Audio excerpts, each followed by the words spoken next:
Hello boys and girls, ladies and gentlemen, it's Rod Fleming here and I am in the Philippines still. We can't go anywhere. I told you this damn COVID thing was just a joke that's going to go on forever. Anyway, today we're going to talk about the vagina-dentata. Really?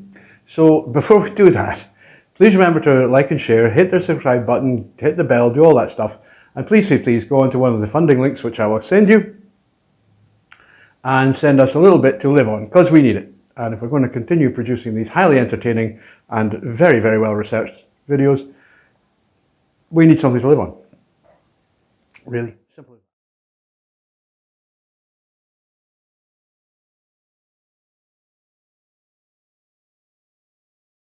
Anyway, let us get on with the show.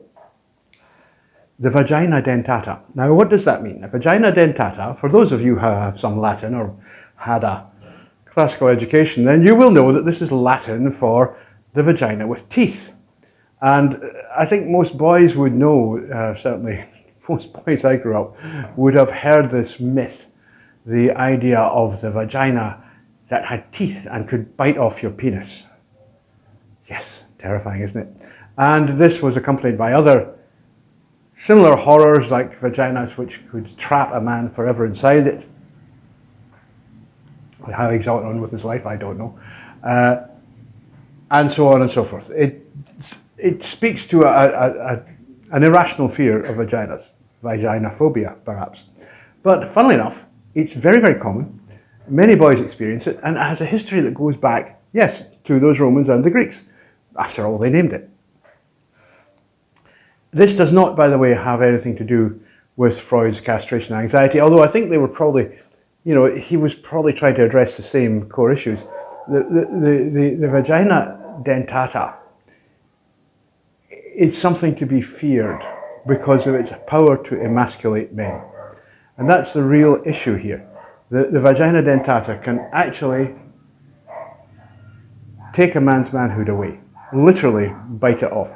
And there are stories, I've just been researching a few stories from all over the world which tell of this sort of thing. One here where a Brahmin and his son visited a holy man, and the daughter was there, and the son decided that he really fancied the daughter.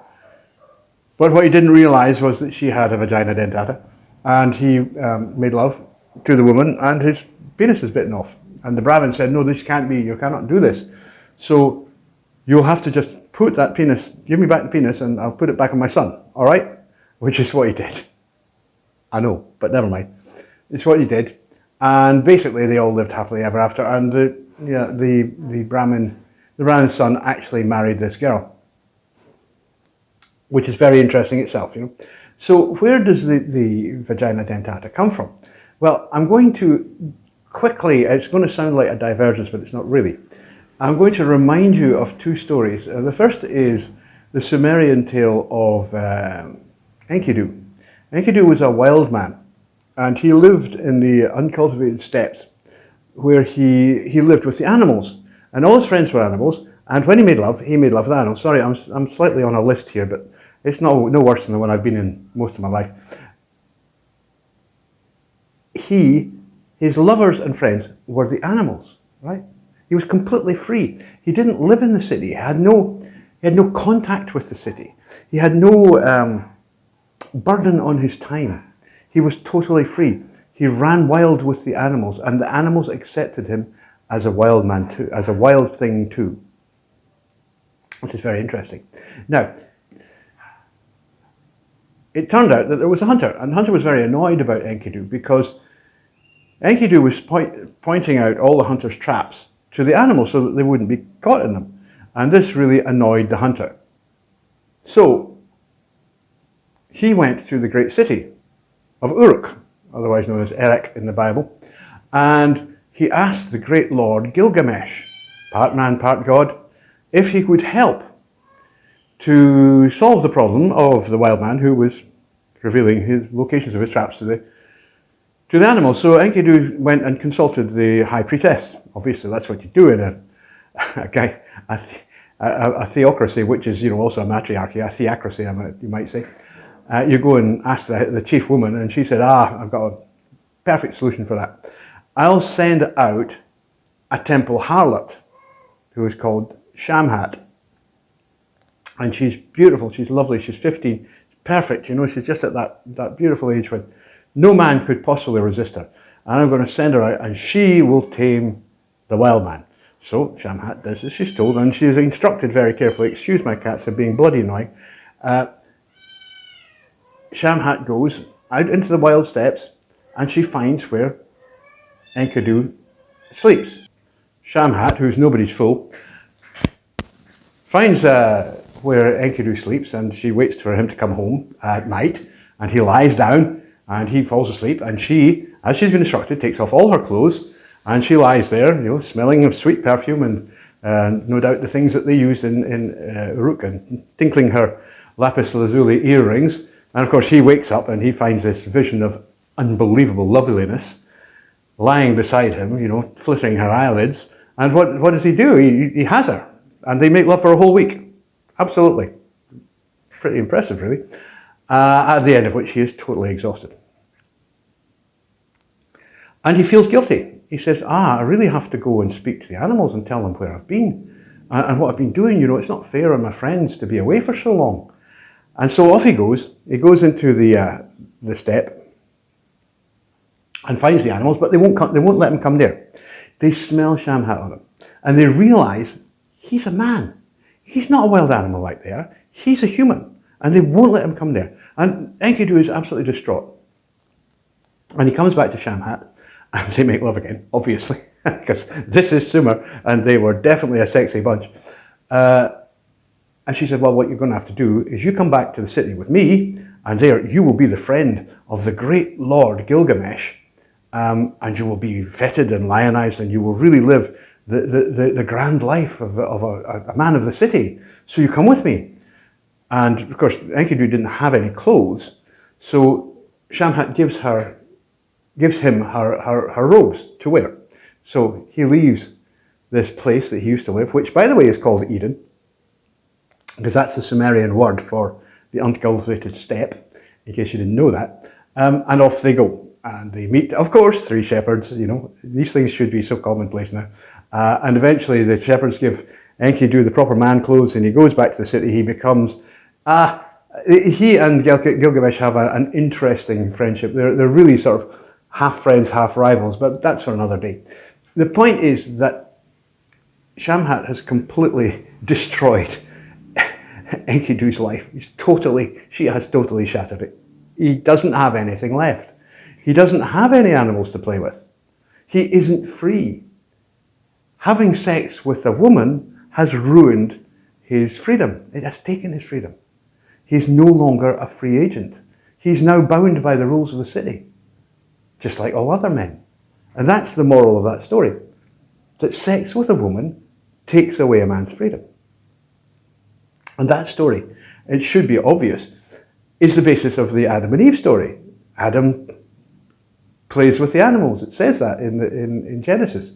And of course he meets Eve, who has been created for him, actually his second wife, but never mind, created for him from a rib. God took a rib and created a woman purely for Adam's pleasure, by the way, company and pleasure. And that didn't work out, by the way. That really didn't work out very well at all. Anyway, she, instructed by the devil in the form of a serpent, who is actually the Sumerian god Enki, but never mind about that, we'll go back some other time. Tempted by the devil in the form of a serpent, says to Adam, you must eat this fruit. Now, the fruit, in ancient mythology, the fruit is a metaphor for the womb. And if you think of the shape of the fruit, perhaps like a strawberry or a ripe peach, it just looks like a womb. It's got that sort of vaguely triangular shape. And this tells us that what was actually being offered here, and what the problem was that she was offering Adam sex. This is not about disobedience. I mean, a lot of Christian apologists think that the Genesis story is about disobedience. It's not. It's about sex. It's about the simple fact that Adam had sex with Eve. And when he had sex with Eve, he lost all his freedom. Right? Now, maybe God thought, well, I'll just make a woman for him and he can play with a woman and go back to the animals. That didn't work. That did not work again. So what happened was Adam was obliged to leave the Garden of Eden, with Eve, and they left it all behind. All the lovely things that they had known before were lost. What were they lost for? They were lost for the toil, the life and toil that all of us must live as productive members of society. We're not allowed to just be free. There are ways that you have to live. And this was basically making that point, that if you go and have sex with a woman, you're going to lose all your independence. You're going to lose all your freedom. Now, if we come forward and go back to what we're discussing, but in fact forward in time, looking at the vagina-dentata, it's the same thing. What's happening here is, in a much more rudimentary sense, right? The vagina-dentata is the agent through which the boy loses his freedom, right? The agent through which a boy becomes a man, and by doing so, he loses everything. He loses all the pleasure of boyhood. He loses the ability to roam and wander and do anything he likes. And the vagina-dentata becomes Eve and becomes Shamhat. It becomes the agent through which the boy loses his freedom. I'm a country boy, right? Now, okay, so that makes me a lucky person. But my childhood in the countryside of Scotland was just amazing. There were so many things that we got up to that nobody ever knew about that were just wild, and today you would probably be arrested for doing half that shit, But we were completely free. We were totally free. Nobody had any power over us. We were sent out in the morning, off you go and play, and off you would go. And you'd walk over the fields, you might go guddling trout, that some people call it tickling, where you put your hand underneath the trout and flick them out of the water. We might go guddling trout, we might, just limitless variations on the theme of just being a country boy and having fun. And that's what we're talking about here, losing all that. When that goes, your freedom is gone. And, getting a little bit older, and again, all men will know this. You had your little group of guys, the boys that you hung about with. And maybe you did football, played football, or you played rock and roll music or blues or something, You did something together that kept you together. It was great fun. And that's what you like to do, You had the band, or you had the football team, or you had, you liked to go fishing together. Something that kept you together. And you were this little band of brothers that, again, were completely free. You just did what you wanted. And then one by one, you'd see individuals in this group, as they got a little older, they'd start pairing up with girls. And you'd be quite hostile to this. The rest of us would be like, I don't like that very much, because I know what's going to happen. Steve or Jeff or whatever his name was, he's not going to have any time for us. He's going to spend all his time with that girl. And then when he comes to the band practice or to the football, he's not going to come on his own. He's going to bring her, And so we can't really have any fun because, there's a girl there, and that means no dirty jokes, no rude stuff, all the good fun stuff's just out the bloody window. That's it. The vagina-dentata is the metaphorical representation of woman as the trap that ends a man's freedom. Because woman leads to family, and family leads to responsibility. Now, I'm not saying these are a bad thing. I think that men have to learn to accept that and become responsible, become parents, and accept the responsibility of bringing up children. I think that's part of a man's duty. Nevertheless, that doesn't mean we actually like it at the time. And we certainly don't like it when we're the ones who are seeing our friends being taken away by these, by women who are, the possessors of the famed vagina-dentata. And in this case, it's not that the penis will be bitten off. It's that the man will never be released. He's never free again. You can't come out on a Friday night, hey, Steve, we fancy going out for a few pints. You want to come, man? Come on. We'll go and have a few pints and then maybe we'll go to the disco, dance a wee bit, why not? Have a wee bit of fun, eh? Or maybe we get a carry out and go back to one of the boys and have a wee bit of a party, eh? What do you think? And Steve will go, no, can't do that. Sorry, you know, Sheila, she's got her sister coming around tonight, and I can't go out, you know, I've kind of, you know, I can't do that. And you'll just hear all these excuses all the bloody time, you know. That's what happens. That the boys, the women break up the gang, they break up the band of brothers. And that's what the vagina dentata is really all about. It's that somehow or another, boys, before they actually reach that point in life, they know, they understand how dangerous women are. They understand how dangerous all of this is. I mean, lots of boys, when they're young, like me, they didn't even know women had a vagina. It's like, what? You what? Because you thought everybody had a penis like you did, and blah, blah, blah, blah. And when you find out about it, it's kind of this thing that's like, that looks dangerous. That whole thing is starting to look very dangerous. And of course, you know, because we are drawn like moths to the flame of female sexuality, of course, we pursue it. We go and we get ourselves inserted into the vagina dentata. And that's basically it. Before I leave this subject completely, one of the examples that's very easily seen in Europe, at least, you know, obviously is probably not particularly visible in North America, but I will put up some pictures here, is a thing called the Sheela-na-gig. Now, Sheila is the Celtic name, equivalent to the name Cecile, which doesn't mean anything at all. Na-gig basically means something like pussy, right? And these are images of women, very, very stylized images of women, and not very pretty ones, holding open, you know, unfeasibly large vaginas, which are half the size of their bodies. And these were placed, these sculptures and reliefs were placed over the entrances to churches.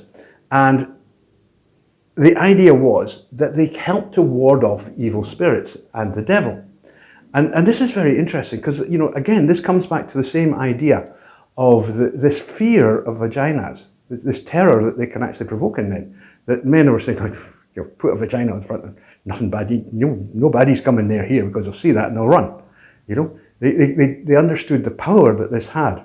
Some scholars think that the absolutely ubiquitous Hellmouth, which was used in medieval passion plays to symbolize the entrance to hell, and it was a big head with a huge mouth, and they arranged so that it would have smoke, you know, coming out of it and fire coming out of it. It was pretty ghastly. It was just theatre, you know, this ghastly thing.